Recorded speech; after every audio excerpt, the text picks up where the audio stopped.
In Search of Bayraktar, From Myth to Margin in Modern Warfare. Article by Davit Khachatryan published on February 20, 2025 on EVN Report. On December 14, 2024, Ukraine launched a drone attack on the Russian city of Kazan, 1,000 kilometers from the front line.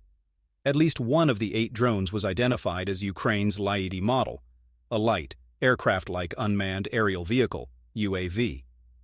The drones temporarily shut down the airport, causing substantial property damage, though no casualties were reported.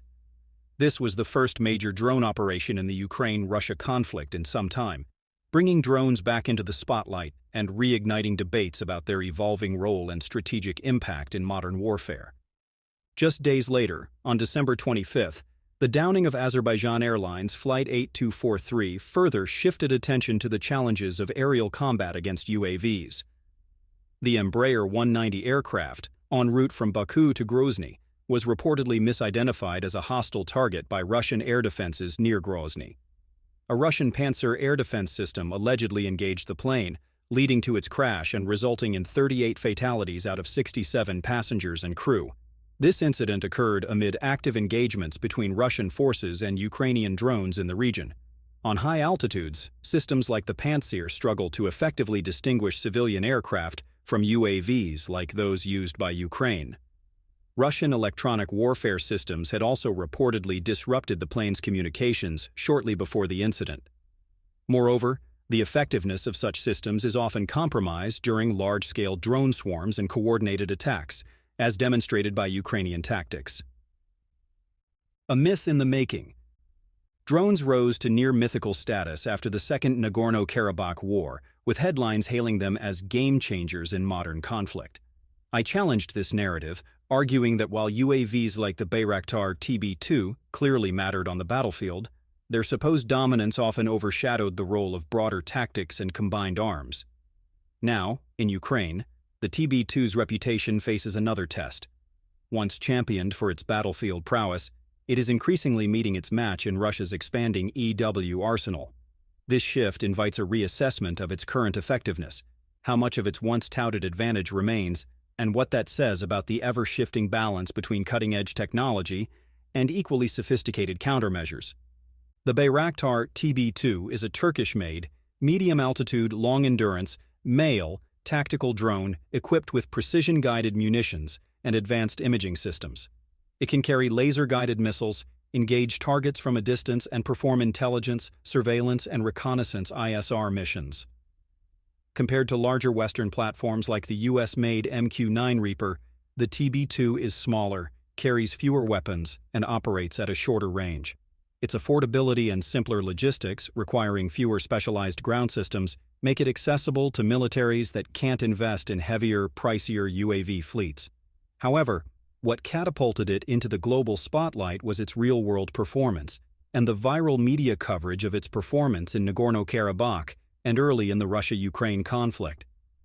During the 2020 Nagorno-Karabakh War, the TB2 was showcased hitting high-profile targets such as anti-air systems and armored vehicles, fueling talk of a drone revolution. The hype reached new heights in early 2022 when clips emerged of the TB2 striking Russian forces in Ukraine. Social media platforms were flooded with dramatic footage, while Ukrainians even composed songs celebrating the drone as a vital defense against aggression. Fast forward to 2025, and it is time to ask, what happened to the game-changer? Let's see how and why the Bayraktar TB2's once unquestioned star status has faced a reality check amidst hardened defenses. The standard bearer. Bayraktar means flag bearer in Turkish, a fitting name for an unmanned aerial vehicle that has put Turkey's defense industry into the international spotlight. It is produced by Baykar Makina, founded by members of the Bayraktar family. Early on, Baykar garnered attention by offering drones that balance affordability and effectiveness. Azerbaijan was one of the first high-profile buyers of the platform. Ukraine soon followed suit, purchasing the drones before and during its battles against Russia. Footage of successful strikes helped elevate the Bayraktar TB2 to near-celebrity status. Beyond these headline cases, countries like Qatar, Morocco, and even Poland, the first NATO member to do so, have acquired Bayraktar TB2s, drawn by their lower cost, modular design, and relatively straightforward logistics. One person at the heart of Baykar's success is its CEO, Selçuk Bayraktar, a local celebrity in Turkey, and a prime example of the country's emerging Islamic elite. Not only does he serve as the company's public face, delivering talks at universities and public forums, but he is also President Recep Tayyip Erdogan's son-in-law. This close political connection has proven pivotal in aligning Baykar's drone production with Turkey's broader foreign policy goals. Baykar symbolizes Turkey's push for a more independent defense industry, reducing reliance on foreign suppliers while showcasing national technical prowess. The anticipated arrival of the TB3, an upgraded successor to the TB2, underscores Turkey's ambition to stay on the cutting edge. But the TB2 is a valuable diplomatic asset beyond advanced engineering and financial success. By offering a capable, yet more accessible drone to countries looking for alternatives outside the West, Russia, or China, Turkey is positioning itself as a key and alternative ally for smaller states. In this sense, each battlefield success of the TB2 bolsters Turkey's vision of cementing its place on the global stage. Beyond its battlefield successes, Bayraktar is a prime example of high-level professional hype building. This isn't to suggest its capabilities are exaggerated. The TB2 is undoubtedly effective, but in how Turkey has consistently amplified its strengths, positioning it as a standout system in a competitive market. A proven record in real-world conflicts is essential for any weapon's credibility, and each engagement provides Baykar with valuable data to refine and enhance the drone against emerging countermeasures. This combat-proven status is a key selling point, reassuring potential buyers that their investments are battle-tested. Turkey has actively ensured the TB2's battlefield exposure by joining or facilitating conflicts. This prompts analysts to ask, where's Turkey's next war, and how the drone's role could continue to evolve? Baykar targets nations that, for budget or regulatory reasons, can't access or are not permitted to acquire more sophisticated Western drones. Yet the real game-changer here is not so much the drone itself. It never was. Rather, it is the tactical narrative crafted around it, magnified by social media and the global appetite for military spectacle. Turkey's pragmatic creativity has demonstrated that weapon systems are not exempt from this kind of modern-day brand building. In pursuing a more independent defense economy, Turkey has leveraged this strategy to great effect, showing that the power of perception can sometimes rival the power of the platform itself. The grand campaign began in Nagorno-Karabakh, where videos showed relentless airstrikes taking out Armenian targets. With air defenses and EW nearly ineffective, the drones roamed the skies unchecked, dealing heavy losses and psychological blows to Armenian troops and civilians alike. At the same time, the real audience extended far beyond the battlefield. Professionally edited videos of these strikes appeared on Baku's billboards and across social media all over the globe, turning drone warfare into a hot topic among bloggers, journalists, and military experts. In Nagorno-Karabakh, Azerbaijan employed an integrated strategy that combined EW, multiple drone platforms, and real-time intelligence. TB2s benefited from a larger umbrella of coordinated assets, including decoy drones and spoofing operations, which helped neutralize or expose Armenian defenses. By the time TB2 footage was released to the public, it seemed as though a single platform was responsible for Azerbaijan's success, obscuring the deeper synergy of complementary systems working behind the scenes. A significant number of the TB2 strikes circulating online were from kamikaze drones with more impressive explosive payloads. Additionally, many clips featured the same strike from multiple angles, magnifying the public perception of an unstoppable drone force. The strategic value of these platforms have already been discussed in some detail, but it is worth noting that media coverage was sometimes more precise than the actual hits on the ground. Then came Russia's invasion of Ukraine in February 2022. Aiming for a lightning victory, Russian forces soon found themselves exposed to TB2 strikes. Ukraine invested considerable funds and faith into the drone, which was a windfall for Turkey and Baykar. Once again, headlines proclaimed a new era of warfare. It seemed that the TB2 narrative, first shaped in Nagorno-Karabakh, was reaffirmed against one of the world's most formidable armies. But was this truly a testament to the drone's unbeatable edge, Or was the hype telling even a bigger story than reality? Reality check. Early in its invasion, Russia focused on speed and scale, attempting to overwhelm Ukrainian defenses with waves of attacks. There was a crucial lesson that Russia failed to learn from Nagorno-Karabakh. Without front lines or methodical step-by-step advances, complete with solid air defenses and reliable intelligence, Russia's rushing columns became prime targets for the Bayraktar TB2. Moving so quickly made it almost impossible to safeguard against small, low-flying drones. As a result, the TB2 was able to slip behind Russian lines and strike with relative impunity, highlighting how outdated tactics can become liabilities in modern warfare. The Ukrainian chapter of the TB2 hype was swift and spectacular. Then, almost without warning, the once-flooded feeds of TB2 strike footage practically dried up. Ukraine had been eager to ramp up local production of the Bayraktar just a short time ago, yet the enthusiasm gradually faded. What happened to the TB2? The drone was always vulnerable. Armenia simply lacked the means to prove it in Nagorno-Karabakh. But when the Bayraktar TB2 clashed with Russian forces in early 2022, the story changed. Hastily advancing Russian columns offered prime targets, allowing Ukraine's TB2s to wreak havoc. Videos of stranded or destroyed Russian armor littered social media, showcasing one of the war's earliest shocks. But unlike Armenia, Russia had the resources to adapt. As the front lines solidified, Russian units dug in, deployed layered air defenses, ramped up their own drone capabilities, and improved their EW. Under these new conditions, the TB2 lost much of its advantage. Today, the drone remains relevant but largely relegated to reconnaissance and artillery spotting. Once hyped as the ultimate game-changer, the TB2 has now been pushed to the periphery by Russia's evolving defensive arsenal. Russia's countermeasures. Russia has demonstrated that combining advanced air defenses with EW can swiftly expose a drone's true limitations. EW revolves around manipulating radio and electromagnetic signals to jam or spoof enemy systems, shield friendly equipment from interference, and detect hostile transmissions for counteraction. This high-tech toolkit has proven especially challenging for drones like the Bayraktar TB2, forcing them to operate more cautiously. Among these, the Krasuka 4 stands out as a powerful platform capable of disabling surveillance and targeting radars from miles away, effectively blinding the drone's ability to gather real-time intelligence or precisely locate targets.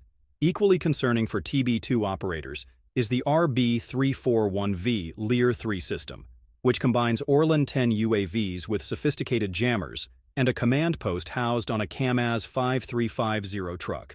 By mimicking cell towers, Lear-3 can interrupt enemy mobile networks, intercept subscriber data, and even send out fake audio or video messages, adding a potent layer of psychological warfare to the battlefield. Once these tools are deployed around key infrastructure or major troop concentrations, the TB2's once lethal raids become dramatically riskier. Drone operators may suddenly lose contact with their drones, forcing them to abandon strikes or risk losing the aircraft altogether. In some cases, the drone might even be lured off course by misleading coordinates, steering it into hostile territory. Even if a TB2 successfully evades initial jamming, every sortie risks revealing the drone's flight path to advanced detection systems, narrowing the window for repeat attacks. This integrated EW shield undercuts many advantages that once made the TB2 so formidable. Russia's military integrates EW across all branches, land, sea, and air, treating it as a linchpin of modern operations rather than a mere add-on. Commanders see EW as pivotal for crippling an enemy's ability to communicate, coordinate, and gather intelligence. One standout system is the Moscow one, which surveys the electromagnetic environment and synchronizes various EW units. Meanwhile, Murmansk BN specializes in jamming shortwave transmissions, allegedly capable of undermining NATO radar and communication networks on a massive scale. Sapphire is a cutting-edge system engineered to detect and suppress drones almost automatically. Weapons like the Harpoon 3 and Psylocke employ electromagnetic pulses to disrupt and sever a drone's control links. Russia's EW arsenal also includes technology aimed at smaller, fast-emerging threats. One such tool is Zerkaltse, reportedly tailored to disable FPV, first-person view, drones, which have become popular due to their low cost and ease of use. By targeting a drone's communication links, Zerkaltsi can disrupt its operator's video feed or control signals, effectively blinding the pilot and forcing the UAV out of action. These systems illustrate why EW has become as decisive as traditional firepower, making the control of the electromagnetic spectrum a crucial front in modern combat. Russian forces also target high-precision Western munitions that rely on GPS for accuracy.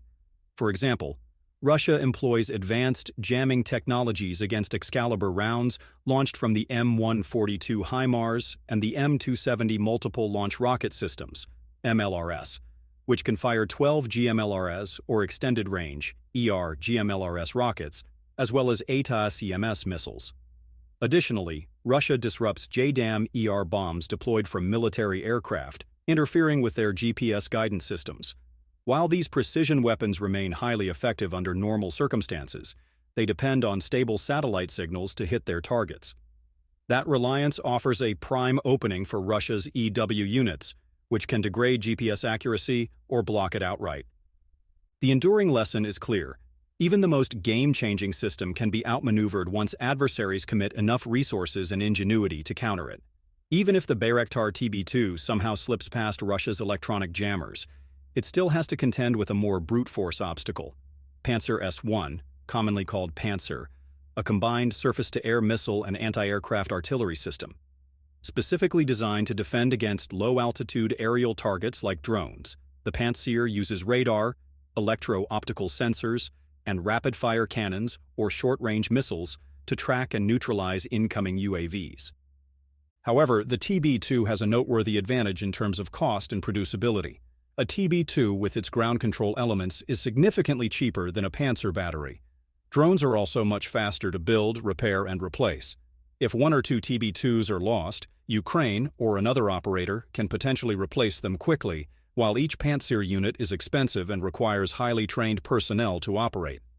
This imbalance forms the concept of attrition warfare. The Panzer might be lethal when it comes to shooting down drones, but every interception demands resources: missiles, maintenance, and time. Meanwhile, TB2 operators can deploy multiple drones simultaneously, forcing the Panzer to reveal its position or expend ammunition. Moreover, operators can pair the TB2 with decoy drones or use EW measures, making the Panzer's job even tougher and more resource-intensive. Ultimately, the outcome depends on whether the attacking side can afford to lose and replace drones more easily than the defending side can maintain and rearm its high-value air defense systems. Thus, while the Panzer system remains a potent counter to the Bayraktar TB2, it is far from a guaranteed shield against an opponent prepared to exploit the attrition balance. Ultimately, Russia managed to neutralize the Bayraktar TB2 by expertly blending sophisticated electronic warfare with powerful air defense systems like Panzer, which by no means is the only tool in their arsenal. No single system can guarantee long-term dominance on the battlefield. The EW race. Russia and China are projected to nearly double their combined EW investment from $2.5 billion in 2024 to $5.1 billion by 2033. China's recent military restructuring to focus on intelligentized warfare, combining electronic, space, and cyber capabilities, shows how serious they are about dominating this space. The United States is not sitting idle, though. To catch up with Russia and China, the United States poured a whopping $5 billion in EW capabilities in 2024. Moreover, recent projects like Lockheed Martin's new helicopter-mounted EW system and the Army's AI-powered jamming detector show America is racing to stay ahead. The message is clear: whoever masters EW will be more confident in tomorrow's battle space. The road to a drone legend and back. Armenia's series of strategic blunders, compounded by Russia's decision not to step in, led to the dire outcome in Nagorno-Karabakh and thrust the Bayraktar TB2 into the global spotlight. Azerbaijan exploited critical gaps in Armenian defenses, showcasing dramatic TB2 footage that overshadowed the more intricate reality of combined arms warfare. In doing so, they elevated the TB2 to near-mythic status, setting the stage for its next major tests on battlefields where more sophisticated countermeasures awaited. Russia failed to heed the obvious lessons from Nagorno-Karabakh, forcing itself to learn the hard way. But unlike Armenia, Russia proved resourceful enough to push the drone threat back effectively. This reinforces a crucial assessment. While drones like the TB2 are decisive and far-reaching technologies, they are not revolutionary game-changers, nor are they invincible. Russia demonstrated this clearly. Proper EW, combined with the right strategy and robust air defenses, has now relegated the TB2 to the periphery of the battlefield, limiting its once dominant role. For Armenia, the lesson is stark and immediate. The race is not over, and it never will be. As drone technology continues to advance, so too will the countermeasures designed to neutralize them. Armenia must invest in both offensive and defensive capabilities. Drawing from my first-hand experience serving in EW units, I can attest to the critical importance of robust defensive systems. During my military service, deficiencies in EW capabilities often rendered systems nearly inoperable, highlighting the dire need for continuous investment and improvement. In the wake of Azerbaijan's recent military budget increase to an unprecedented $5 billion, Armenia has neither time nor room to lose. This surge underscores the necessity of swiftly enhancing both drone technologies and the sophisticated countermeasures required to protect against them. Additionally, Russia's EW advancements did not happen overnight. The sophistication of systems like Krasuka 4 and Lear 3 underscores that Russia has long possessed the tools to neutralize advanced drone threats effectively. Yet, when it came to aiding Armenia in countering the drone onslaught during the Nagorno-Karabakh conflict, Russia chose inaction. Russia always could make a difference but opted not to. The interplay between offensive drone technology and defensive countermeasures underscores a fundamental truth in modern warfare. No single system can guarantee long-term dominance on the battlefield. Instead, it is the harmonious combination of diverse and complementary defenses that shifts the balance of power. Armenia must invest wisely in both drone advancements and the sophisticated countermeasures necessary to protect against them. Only through such balanced and strategic investments can Armenia hope to withstand contemporary conflicts and build a more resilient defense posture for the future, especially in light of Azerbaijan's threats over Armenia's efforts to strengthen its military.